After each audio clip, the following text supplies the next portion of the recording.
It's just before sunset in Melbourne, Australia, and I'll be flying on Qatar Airways to their hub in Doha, Qatar. Tonight's Boeing 777 is fitted with Qatar's Qsuites, which many believe to be the best business class product available. I'll share my opinions on this later in the video. Melbourne Tullamarine Airport has 4 terminals, with 1 and 3 reserved for Qantas and Virgin Australia respectively. Terminal 2 runs all international flights, and with 4 terminals under one roof, you can see it's a little messy. However, all check-in counters were renamed after this was filmed and is clearer and more organised now. Qatar Airways doesn't have a dedicated check-in desk and will change. Usually they are at counter P, which applied today as I headed to the back corner. We waited a few minutes for them to open, and with a dedicated business class queue as with most other airlines, it was super quick. Naturally, I also received a lounge pass. The security entrance is behind this wooden installation, which spells Melbourne if you look really closely. Queues were minimal and I was through in less than 5 minutes. Flying business class with Qatar gives you access to the Mahaba lounge, operated externally. It's above ground and has views overlooking the tarmac, but it's the only feature which outdoes the Qantas business lounge here in Melbourne. Signage to the airline lounges weren't exactly great, but I knew where to go, taking a short trip past the Mahaba escalator entrance, then heading underground. There are a few lounges clustered together, but as you can see from this floor plan, Qantas has plenty of real estate to work with, opposite the Singapore KrisFlyer lounge. Friendly Qantas staff stamped me in, and I was surprised at the lack of fellow travellers upon entering. It's usually busier, but there were cancellations with US departures on this evening, which I discovered later. As with all lounges, there was all-day dining available. Snacks, alcoholic drinks, cold beverages, sweet treats, cold salads and meats, dips, tonight's hot food option being Thai red curry or cauliflower soup. Then also your bakery, tea and coffee staples. The food bar splits the lounge in half, with the other side quieter and off-peak hours without its own food station during this time. With a big in-flight menu ahead, I stuck with slightly watery tuna salad and crackers with rock-hard bread, and some vegetarian samosas. These were potato heavy and a bit dry, but the salad was amazing with a slight chili and radish kick. I did some work until boarding time and saw barely 10 travellers before I headed back up above ground to my gate. If you fly on a OneWorld carrier from Melbourne, I highly recommend the Qantas lounge over any other. It might get busy and the food is kind of hit or miss, but it's big, spacious and you'll almost always have your own space. Anyway, I'm not sure why there's a piano without a bench at my gate, but I wasn't concerned as I didn't need to wait long before heading down the bridge. Business boards first as usual, and the hostess guides me to my seat. For the first time in my life, I'm flying in seat 1A. Although I'm sure I'm not flying to Paris. For my welcome drink, I'm recommended the Qatar Lime Mint. It's the best airline signature drink I've had in my years of flying. I'm offered a diptyque refreshment towel, and you can see the quality of it, which makes me second guess its single-use packaging.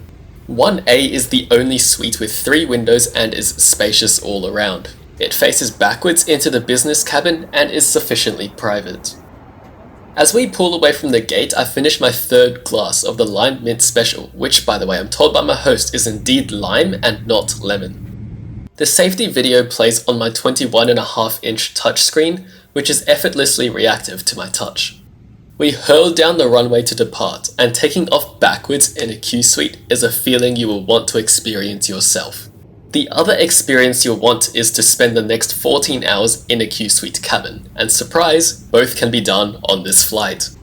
1A has this gap as all rear-facing seats are set away from the aisle, which gives even more privacy.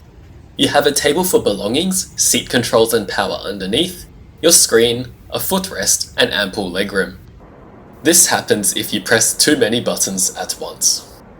Anyway, the tray table smoothly pulls out on a 2-stage telescopic slider and flips open for wider comfort. As I indulge in these nuts and my 4th and 5th glass of magic juice, I'll show you my seat-side storage, which includes a Mount Franklin, sick bag, and headphones. The first 2 aren't what you're here for, so these are the headphones. They fit nicely and block plenty of noise, tested with the most generic classical pieces available. Qatar Business Class can dine anytime, a service exclusive to first class elsewhere. A light-up candle sets the mood for my amuse-bouche, which is firm with some give, presented well but nothing super amazing. I'm served a bread basket with butter and olive oil, which I seasoned with pepper. By itself I would have liked to finish it, but I knew I had a big meal ahead and ditched the wholemeal and rye bread in favour of my Arabic mezze. This bread is soft and warm with some lovely dips, although the squash soup would have also been a good starter. The dips were hummus, muhammara, which is a red pepper dip, and baba ganoush, all of which tasted authentic and not too watery, as common elsewhere. There was chicken biryani and barramundi for the main, but I had to go for the lamb option. The roulade and potato dauphinoise were both nice, and I chose coarse grain mustard for this lamb. The mint juice offered more flavour, and I don't even need to describe the lamb, just look at the texture here.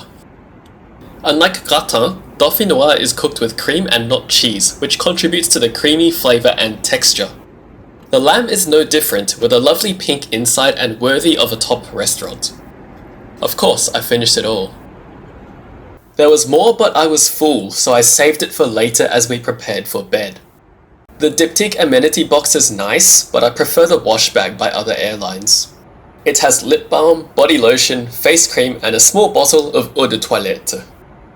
This is supplemented with your regular eye mask, earbuds, and socks, plus a hot towel from the staff. This is my seat as I put these products to use.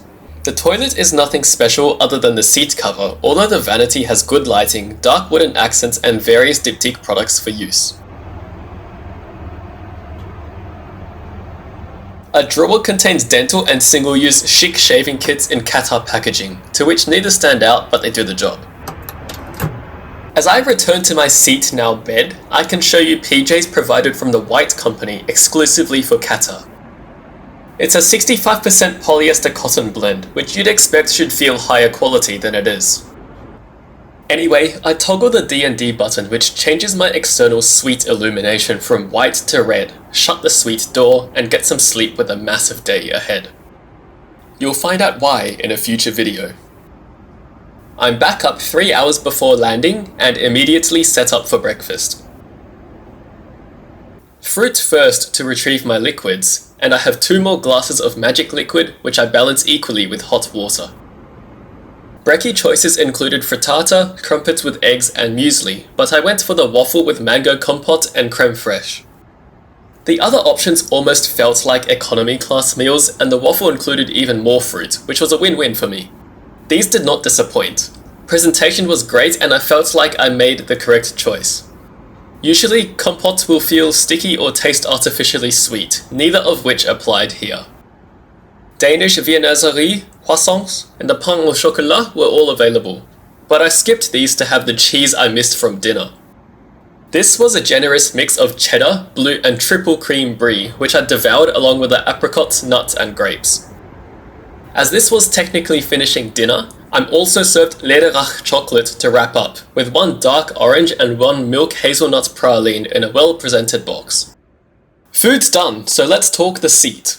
Qsuites is one of the few business products to offer closing doors, which feels more private, although they stop below head height. There's plenty of easy-to-reach storage, and your bag goes behind your backrest from the aisle. It's truly a solid product, and the foothole is one of the few reminders you're still in business, not first class. The handheld remote is multifunctional with a separate display, and my host offered top service with his own recommendations to explore Doha, which I highly appreciated. As we land, I can confidently say it's the best business product right now. To my knowledge, only Swiss and Etihad offer dine-on-demand to business class. Combining this with suite doors means you can work, eat, and sleep to your liking, and there's no need to continue shuffling items around to free the table or hide belongings when you sleep. If you want to experience this, be sure to book a Qsuites route, and I suggest facing backwards as it's further away from the aisle, giving slightly more privacy. If you're flying with someone, there's a double suite conversion if you book the rear-facing middle seats. Qatar's big win for me was their custom service. Especially on a more tedious jet lag route, dine-on-demand can be a big difference. On this trip, I chose my food options while economy was still boarding, which is useful in case choices run out. The other big win was the service, which Qatar does like no other. I've only ever been on one Qatar flight in which I felt like I didn't really know the host, but as I'll share in a future video, that was not the most enjoyable flight. It really shows the commitment from their staff, and I feel pride on their behalf with the joy they bring to customer service, both in this flight and most other Qatar flights I've been on. We arrived Doha in the early morning and I was out of the secure area in less than 3 minutes as I didn't have to pick up any luggage. Still no outro, so have this Arabian Oryx instead.